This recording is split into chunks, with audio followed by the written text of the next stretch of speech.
Hello, Assalamualaikum semua. Okey, hari ni saya buat plain bun ataupun roti kosong ya. Sedap tau, lembut saja. Boleh dimakan dengan Nutella ke, kita boleh sapu dengan jam. Semua pun kita boleh lah. Cara dia mudah macam buat roti biasa je. Saya akan tulis bahan-bahan ni di caption tu ya. Sila semak ya.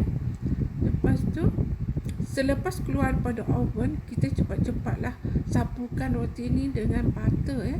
Dia permukaan dia tu nampak cantik aja kan. Nampak berkilat-kilat ya. Ini cara membuatnya. Senang je macam roti biasa ya. Kalau kita tak guna tangan, kita gunakan mixer untuk uli roti tu ya.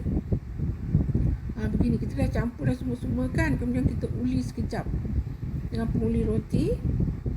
Kemudian kita rehatkan lebih kurang 30 minit. Dia dah mengembangkan, baru kita bagi-bagilah buat roti kecil-kecil macam tu, masuk dalam loyang.